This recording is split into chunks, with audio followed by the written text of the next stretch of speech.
Hello everyone, ICT virtual classes में मैं योगेश केमनी आपका स्वागत करता हूं। तो जैसा कि आप जानते हैं, हम पढ़ रहे हैं magnetic effect of electric current, धारा के चुंबकीय प्रभाव को। तो हम बात कर रहे थे राइट हैंड थंब रूल पर, यानी कि अपने सीधे हाथ के अंगूठे के नियम। तो एक सबसे आसान तरीका होता है मैग्नेटिक फील्ड की डायरेक्शन को चेक करने का, चुंबकीय क्षेत्र की दिशा को चेक करने का।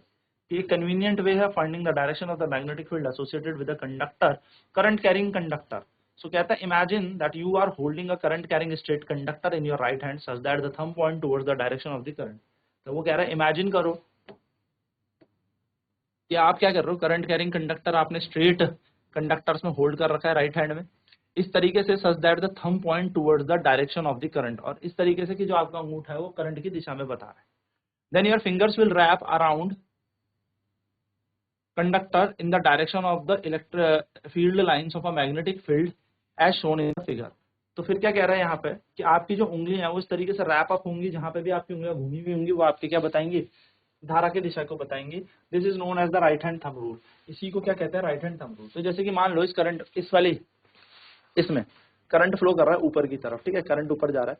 तो आपने अपना अंगूठा ऊपर की तरफ लगा दिया। जैसे ही आप अपना अंगूठा ऊपर की तरफ लगाएंगे और फिंगर को एनसर्कल कर देंगे, तो ये जो अंगूठा आपका डायरेक्शन बता रहा है, ये करंट की डायरेक्शन बता रहा है। ये जो फिंगर आप घुमा रहे हो ना, उंगलियां, ये उंगलियां आपकी घूमी है, ये उंगलियां आपकी जो ग्रैब कर रहे हो आप इसे, ये सर्कुलर पॉइंट्स, या मैं कह सकता हूँ सर्कुलर रिंग्स, है ना, ये आपको क्या बता रहा है, मैग्नेटिक फील्ड की डायरेक्शन बता रहा है। तो देखिए, जैसे कि यहाँ पर एक क्वेश्चन हमें दे रखा है, उस क्वेश्चन को देखते हैं। Example, a current carrying through a horizontal power line flows in east to west. ठीक है, जो करंट है वो एक हॉरिजॉन्टल पाइप, मानो ऐसे एक हॉरिजॉन्टल क्षैतिज में एक हमारे पास पाइप है, क्षैतिज में ऐसे पड़ा हुआ पाइप है, और करंट जा रहा है ईस्ट से वेस्ट की तरफ, यानी कि इधर होता है। देखो, आपको याद रखना है, ठीक है, एक चीज याद रखना, नॉर्थ ये रहा, साउथ ये रहा, ईस्ट इधर होता है और वेस्ट इधर होता है, ठीक है, ये हमारे पास है। तो करंट जा रहा है ईस्ट टू वेस्ट डायरेक्शन, यानी कि धारा ऐसे जा रही है, यानी कि धारा की दिशा ये है, उस छोर से इस छोर की तरफ करंट जा रहा है। What is the direction of magnetic field at a point directly below it and the point above it. वो कह रहा है इसके नीचे, भाई तार के नीचे का पॉइंट ये हो गया और तार के ऊपर का पॉइंट ये हो गया, इस पे आपसे पूछे डायरेक्शन क्या होगी। तो करंट क्यों की कैसे जा रहा है, ईस्ट से वेस्ट जा रहा है, तो आप राइट हैंड थंब रूल लगाए, अपना अंगूठा किधर लगाए, करंट की डायरेक्शन में लगाए। तो ये आपका करंट जा रहा है ऐसे, ये आपका करंट जा रहा है ऐसे, आपने क्या किया, अंगूठा लगाया और आपने इसको ऐसे ग्रैब कर दिया ऐसे, ठीक है। तो ये आपका अंगूठा धारा की दिशा में है, ईस्ट से वेस्ट की तरफ, और ये उंगलियां जो आपकी घूमी हुई हैं, ये पकड़ा हुआ है ना आपने इसको, ये जो आपकी उंगलियां घूम रही है, ये आपका क्या बता रही है, मैग्नेटिक फील्ड। तो ये क्या कह रहा है, देखो, the current is in the east to west direction, applying the right hand thumb rule we get the direction of the magnetic field. हमें क्या मिल जाएगा, मैग्नेटिक फील्ड मिल जाएगा एट एनी पॉइंट, किसी भी पॉइंट पे, below or above the wire. Turn clockwise in a plane perpendicular to the wire. देखो, ये wire है, इसका प्लेन होगा, इसके परपेंडिकुलरली इसको हम क्या करेंगे, टर्न करेंगे। तो जब आप ईस्ट एंड से देखोगे, यानी कि इधर से देखोगे, तो आपको कैसा दिखेगा, ये ऐसे चलता हुआ दिखेगा, ऐसे, ठीक है ना, कैसे चलता हुआ, ऐसे ना, ऐसे। तो करंट आपको दिखेगा एंटी क्लॉकवाइज, ठीक है ना। So when viewed from the east end and anticlockwise when viewed from the west end, ठीक है। तो जब आप इसको क्या देखोगे, ईस्ट से देखोगे, तो आप इधर से देखो, ईस्ट, ईस्ट इधर से आ रहा है, आपने उंगली लगाई है, तो अगर आप यहां से देख रहे हो इधर से, ठीक है, इधर से ईस्ट ही है ना, इधर से देखोगे तो ये करंट कैसे घूम रहा है, ऐसे। तो ये ईस्ट एंड से क्लॉकवाइज दिखेगा आपको, यानी कि ईस्ट वाले छोर से देखोगे ऐसे में, तो आपको ऐसे घूमता हुआ नजर आ रहा है ना, ऐसे ही तो जा रही है, ऐसे अंगूठा है ऐसे, तो आपको यहाँ से क्लॉकवाइज दिख रहा है। और जब आप वेस्ट एंड से देखेंगे, यानी कि यहाँ से देखेंगे, तो ये यूं आ रहा है अंगूठा यूं, तो आपको कैसे दिखेगा, एंटी क्लॉकवाइज। तो यहाँ से आपको वेस्ट एंड से कैसा दिखेगा, एंटी क्लॉकवाइज। तो ये आपको डायरेक्शन बता देनी है, सिंपल सी बात है। तो आपको यही बोला कि जब आप क्लॉकवाइज देखेंगे ईस्ट से, और एंटी क्लॉकवाइज देखेंगे जब आप कहां से देखेंगे, वेस्ट एंड से देखेंगे। चलिए फटाफट नोट करेंगे इस क्वेश्चन को एंड देन इसके आंसर्स को। चलिए तो आगे बढ़ता है। Question, draw magnetic field line around a bar magnet. तो बार मैग्नेट के पास कैसे मैग्नेटिक फील्ड लाइन होती है हमने देख ली है। List property of magnetic field line, हमें पता है कि नॉर्थ से शुरू होती है, साउथ पे खत्म होती है, कभी इंटरसेक्ट नहीं करेंगी, क्लोज लूप बनाती है। तो ये प्रॉपर्टीज हमने पढ़ी थी। और नेक्स्ट क्वेश्चन ये दे रखा है, why don't two magnetic field line never intersect, कभी भी एक दूसरे को इंटरसेक्ट नहीं करती, या why don't two magnetic field line intersect. तो मैंने बताया था अगर इंटरसेक्ट करेंगी तो at the point of intersection, यानी कि जहां पे एक दूसरे को काटेंगे, there are two direction of magnetic field which is impossible. यानी कि अगर जिस पॉइंट पे, जिस डायरेक्शन पे, जिस बिंदु पे एक दूसरे को काटेंगे, उस बिंदु पर क्या होगा, दो अलग अलग डायरेक्शन होंगी चुंबकीय क्षेत्र की, जो कि पॉसिबल नहीं है। नेक्स्ट क्या कह रहा है, magnetic field due to a current through a circular loop. तो एक सर्कुलर लूप से जो हमारे पास क्या है, कैसा magnetic current, circular current loop से हमें कैसा चुंबकीय क्षेत्र मिल रहा है, यानी कि सर्कुलर वृत्ताकार आप कह सकते हो लूप से या वृत्ताकार पाश से हमें, धारावाही वृत्ताकार पाश से हमें कैसा चुंबकीय क्षेत्र मिलता है। So we have so far observe that the pattern of magnetic field line produce around a current carrying straight wire. अभी तक तो हमने सीधी रेखा के सीधी तार के पास देखा था। मानो इस तार को मोड़ के हम एक बेंट रूप में कर दे और सर्कुलर लूप बना दें और तब इसके अंदर धारा को पास कराएं। तो उन्होंने क्या बोला, suppose this straight wire is bent in the form of a circular loop and current is pass through it, और तब हम इससे धारा को प्रवाहित करें। So how would the magnetic field line look like, कैसे चुंबकीय क्षेत्र रेखाएं लगेंगी। इस चीज को देखने के लिए हमने क्या किया, तो वी नो दैट, हमने देखा जो मैग्नेटिक फील्ड होता है, जो करंट कैरिंग स्ट्रेट वायर से होता है, वो इनवर्सली होता है on the distance from it, है ना। जैसे जैसे जैसे जैसे आप दूर जाते रहोगे आपको चुंबकीय क्षेत्र की तीव्रता कम मिलती रहेगी। Similarly at every point of the current carrying circular loop the concentric circle represent the magnetic field around it. और आप देखोगे कि इसके पास भी कोसेंट्रिक सर्कल्स ही बनेंगे, यानी कि एक ही केंद्र के वृत्ताकार यहाँ पर हमें पैटर्न देखने को मिलेगा मैग्नेटिक फील्ड चुंबकीय क्षेत्र का। सो ये धीरे धीरे लार्जर होता जाएगा as we move away from the wire, और धीरे धीरे ये बड़ा होता जाएगा जैसे जैसे हम तार से दूर जाते जाएंगे। By the time we reach at the centre of the circular loop, जैसे जैसे हम centre of the circular loop में आ जाएंगे, the arc of the big circle would be straight line. तो आप देख रहे होंगे, देखिए बड़े बड़े सर्कुलर लूप बन रहे थे ऐसे ऐसे ऐसे ऐसे, बीच में आते आते आप देखोगे तो एक स्ट्रेट लाइन देखने को मिल जाएंगी, सीधी सीधी रेखा देखने को मिल जाएगी। यानी कि लूप तो बन रहा था लेकिन बीच में ये कैसा हो जा रहा था, सीधा सीधा सीधा आपस में स्ट्रेट लाइन बना देंगे, ठीक है। So the arc of these circle would become a straight line. Every point on the wire carrying current would give rise to the magnetic field appearing as straight line as the center of the loop. तो जितनी भी line ये circular बना रही हैं, centre में आते आते ऐसे लगेगा कि ये पैरेलल हो रही है, स्ट्रेट हो रही है।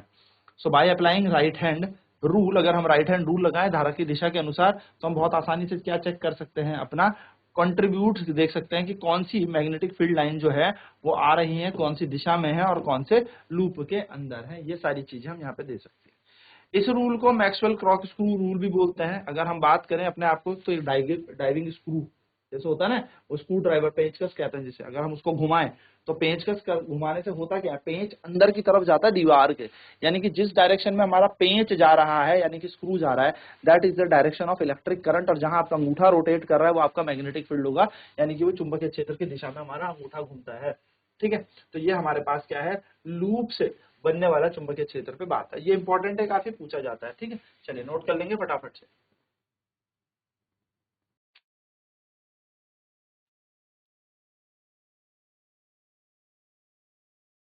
So you know that magnetic field produced by a current carrying wire at a given point is depend directly on the current passing through it। हम जानते हैं कि भैया जितना ज्यादा इसके अंदर से करंट फ्लो करेगा, जितना ज्यादा धारा इसके अंदर प्रवाह करेगी, उतना ज्यादा चुंबकीय क्षेत्र हमें प्राप्त होगा, है ना। So therefore if there is a circular coil having n turns, the field produced is n times as large as that produced by a single turn। कहने का मतलब अगर इसके अंदर एक रिंग है, एक रिंग से मानो एक मैग्नेटिक फील्ड मिला या एक टेस्ला का मैग्नेटिक फील्ड मिला, तो दो रिंग से दो मिलेगा, तीन से तीन, चार से चार, पांच से पांच, छह से छह, यानी कि जितने ज्यादा फेरों की संख्या बढ़ा दोगे चुंबकीय क्षेत्र उतना ज्यादा तीव्र मिलेगा, या आप कह सकते हो उतना ज्यादा स्ट्रेंथ इसकी बढ़ जाएगी। तो चुंबकीय क्षेत्र की स्ट्रेंथ कैसे बढ़ेगी, चुंबकीय क्षेत्र की स्ट्रेंथ बढ़ती जाएगी जितने ज्यादा आप नंबर ऑफ टर्न्स कर दोगे। तो ये क्वेश्चन पूछा भी जाता है, हाउ टू इंक्रीज और decrease the magnetic field around a circular loop. तो आप याद रखेंगे सर्कुलर लूप में यानी कि सर्कल में, वृत्ताकार पाश में यदि आप फेरों की संख्या बढ़ा देते हैं, तो फेरों की संख्या बढ़ाने से हमारे धारा या हम कह सकते हैं चुंबकीय क्षेत्र की तीव्रता बढ़ जाएगी, ठीक है। Therefore, if there is a circular coil having n turns, the field produced is n times as large as produced by a single turn. This is because the current in each circular turn has the same direction and the field due to each turn then just added up. तो जितना ज्यादा आप इसके अंदर क्या करोगे, circular turns बढ़ा दोगे, फेरों की संख्या बढ़ा दोगे, उतना ज्यादा चुंबकीय क्षेत्र हो जाएगा। यदि आप इसके अंदर धारा बढ़ाते जाओगे, करंट की वैल्यू जितना ज्यादा बढ़ा दोगे, करंट जितना ज्यादा, उतना ज्यादा इसके अंदर क्या बढ़ जाएगा, मैग्नेटिक फील्ड बढ़ जाएगा, उतना ज्यादा इसके अंदर चुंबकीय क्षेत्र आ जाएगा, ठीक है। तो आप याद रखना मैग्नेटिक फील्ड के आप मैग्नीट्यूड को दो तरीके से बढ़ा सकते हो इसमें, जैसे जैसे आप फेरों की संख्या बढ़ा दो, दूसरा इसके अंदर धारा बढ़ा दो, जितना ज्यादा करंट उतना ज्यादा मैग्नेटिक फील्ड, ठीक है। चलिए नोट करेंगे फटाफट।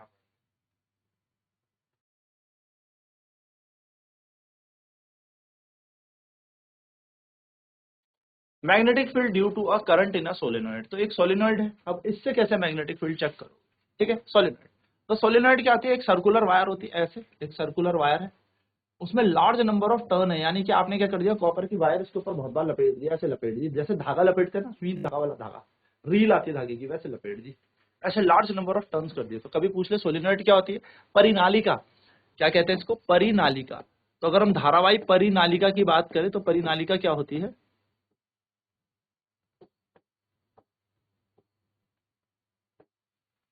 ठीक है। तो a coil of many circular turns of insulated copper wrapped closely in a shape of cylinder, यानी कि एक कॉइल है, ठीक है, जो किस शेप में होगी, सिलिंड्रिकल शेप में होगी, उसको हम सोलेनॉइड बोलते हैं। The pattern of the magnetic field around a current carrying solenoid is shown in the figure, और जो पैटर्न है वो दिखा रखा है फिगर में, इस तरीके से आपको यहाँ पर मैग्नेटिक फील्ड मिलेगा। Compare the pattern of the field with the magnetic field around a bar magnet, और आपको क्या करना है, कंपेयर करना है इस फील्ड को चुंबकीय क्षेत्र, बार मैग्नेट के चुंबकीय क्षेत्र से आप इसको कंपेयर करें। So do they look similar, क्या ये सेम सेम लगते हैं? Yes, they are similar. In fact, one end of the solenoid behave as a magnetic north pole while the another behave as a magnetic south pole. और जैसे हमारा बाहर चुंबक होता है उसमें भी एक कोना उत्तरी ध्रुव, एक कोना दक्षिणी ध्रुव का काम करता है, सेम टू सेम सोलिनॉइड परिनालिका में भी ऐसे ही काम करता है। The field line inside the solenoid are in the form of parallel straight line, और जो फील्ड लाइन होती है परिनालिका के अंदर की जो चुंबकीय क्षेत्र होता है वो स्ट्रेट लाइन होती है, सीधी रेखा होती है। This indicate that the magnetic field is the same at all point inside the solenoid, और इससे ये पता लगता है जो चुंबकीय क्षेत्र है वो समान है सोलिनॉइड के अंदर। That is the field is uniform inside the solenoid, इसका मतलब जो फील्ड है, जो चुंबकीय क्षेत्र है वो पूरी सोलिनॉइड में कैसा है, यूनिफॉर्म है, समान है, बराबर है, इक्वल है, ठीक है। A strong magnetic field produced inside a solenoid can use to magnetize a piece of magnetic material।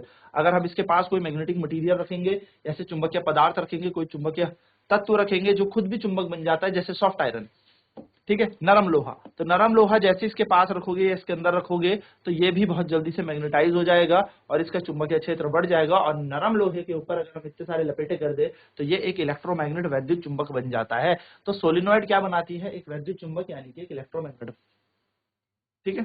चलिए फटाफट से नोट करेंगे इसे।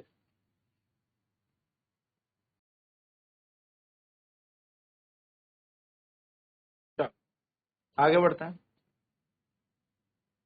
अब है force on a current carrying conductor in a magnetic field. अब आप क्या करेंगे, जब आप कभी किसी धारावाही चालक को चुंबकीय क्षेत्र में रखेंगे या चुंबकीय के क्षेत्र में रखें तो उस पर एक फोर्स लगता है, उस पर एक बल लगता है। So force on a current carrying conductor in a magnetic field, तो हमने देखा कि जब इलेक्ट्रिक करंट फ्लो करता है किसी कंडक्टर से तो उसके आसपास मैग्नेटिक फील्ड आ जाता है, यानी कि कभी अगर मैं किसी कंडक्टर से धारा को प्रवाह करूंगा तो उसके आसपास चुंबकीय क्षेत्र आ जाता है ना। So we have seen that electric current flowing through a conductor produces magnetic field. The field so produce exert a force on a magnet placed in the vicinity of a conductor. तो जो भी इसकी vicinity यानी कि इसकी surroundings में होगा कोई भी कंडक्टर, तो अगर मान लो यहाँ पर एक कंडक्टर रखा है मैंने, इस कंडक्टर के अंदर करंट फ्लो कराऊंगा और इसके पास एक चुंबकीय क्षेत्र ले या चुंबक लेके आऊंगा, तो ये चुंबक जो है इस कंडक्टर पे बल लगाने लगेगा, फोर्स लगाने लगेगा। तो French scientist Andre Marie Ampere suggested that, उन्होंने कहा कि magnet must also exert an equal and opposite force on the current carrying conductor. तो चुंबक को भी एक बराबर और विपरीत बल लगाना पड़ेगा इस धारावाही चालक पे। So the force due to the magnetic field acting on the conductor current carrying can be demonstrated through the following activity, और इसको उन्होंने समझाने के लिए एक एक्टिविटी की। उन्होंने क्या किया, एक छोटा सा एल्यूमिनियम की रॉड ले ली, ए और बी एक एल्यूमिनियम की रॉड है 5 सेंटीमीटर की, इसको तार से कनेक्ट कर दिया जिसके अंदर करंट फ्लो करवा दिया। एक स्ट्रॉन्ग हॉर्सशू मैग्नेट, एक चुंबक रख दिया इन्होंने इस तरीके से इसके बीच में कि ये मैग्नेटिक फील्ड इस पे अपवर्ड लगे, यानी कि ऊपर की तरफ फोर्स लगे। नाउ इसके बीच में जैसे ही हमने क्या रखा, ये रॉड रखी, करंट कैरिंग कंडक्टर हमने रखा और करंट इससे पास कराया, तो हमने देखा कि ये जो रॉड है ये इस पे क्या करने लगी, फोर्स फील करने लगी, इस रॉड को करंट फील होने लगा एल्यूमिनियम की। जैसे ही धारा बदली, दिशा बदली, धारा जैसे ही करंट मतलब हम कह सकते हैं बैटरी की पोलैरिटी बदली, करंट की डायरेक्शन बदली, वैसे ही ये फोर्स जो है वो चेंज हो गया, यानी कि इसकी डायरेक्शन चेंज हो गई। तो इससे क्या पता लगा, इस डिस्प्लेसमेंट से ये पता लगा कि जो रॉड है उसको क्या एक्सपीरियंस हो रहा है, एक बल, रॉड को क्या महसूस हो रहा है, एक बल फील हो रहा है, जिसके कारण वो रॉड क्या कर रही है, मूव कर रही है, डिस्प्लेस हो रही है। So the displacement of the rod in the above activity suggest that it is a force exerted on the current carrying aluminium rod when it is placed in the magnetic field.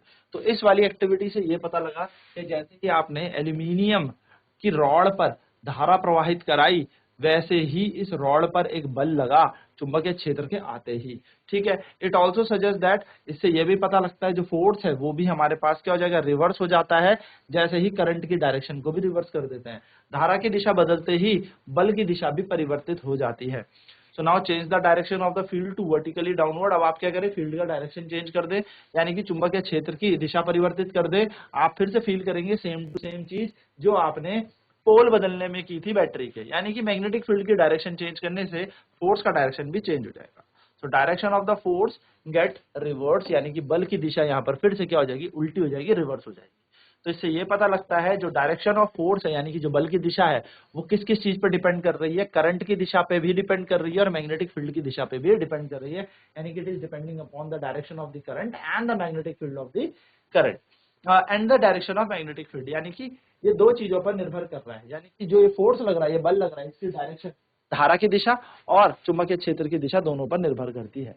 सो इस experiment से हमें यहाँ पर ये पता लग गया कि जितना ज्यादा हम करंट इसके अंदर फ्लो करवाएंगे उतना ज्यादा क्या लगेगा, बल लगेगा, यानी कि मैग्नेटिक फील्ड की स्ट्रेंथ उतनी ज्यादा होगी और फोर्स भी उतना ज्यादा लगेगा, यानी कि on increasing the magnitude of the electric current the force experienced by the aluminium rod is also increased. ये हम कह सकते हैं जितनी ज्यादा हमने एल्यूमिनियम रॉड के अंदर धारा की मात्रा या परिमाण को बढ़ा दिया, उतना ज्यादा ही रॉड द्वारा बल भी महसूस हुआ। तो हम यहाँ से कह सकते हैं डिस्प्लेसमेंट जो रॉड की वो भी लार्जेस्ट होगी और the force is the highest. ठीक है, when the direction of the current is at right angle to the direction of the magnetic field। अब इन्होंने एक चीज और देखी कि अगर चुंबकीय क्षेत्र और धारा आपस में 90 डिग्री में थे, चुंबकीय क्षेत्र को B से डिनोट करता है, ठीक है, और धारा आपस में 90 डिग्री के है, तो इस टाइम सबसे ज्यादा फोर्स लग रहा है मैक्सिमम, यानी कि अधिकतम बल लग रहा है। इन दोनों के बीच का कोण अगर 90 डिग्री का है, ठीक है, इस कंडीशन को हम simple direction of the force of conductor के लिए भी यूज करेंगे। सो हमारे पास यहाँ पर क्या मिला, हमने यहाँ पर एक चीज देखी कि अगर हम कंसीडर करते हैं direction of current and direction of magnetic field perpendicular to each other, तो हमने देखा कि जो फोर्स है वो भी परपेंडिकुलर होगा दोनों के। तो हमने क्या देखा, हमने ये देखा कि यदि धारा और चुंबकीय क्षेत्र एक दूसरे के लंबवत है, 90 डिग्री पे है, तो जो बल लगेगा वो भी कैसा लगेगा, इनके 90 डिग्री पे ही लगेगा और वो भी मैक्सिमम लगेगा, यानी कि फोर्स मैक्सिमम होगा, अधिकतम होगा। ठीक है, तो तीन डायरेक्शन हमें यहाँ पर मिली और इस फोर्स की डायरेक्शन देखने के लिए हमारे पास आता है फ्लेमिंग का लेफ्ट हैंड रूल। चलिए फटाफट नोट डाउन करते हैं।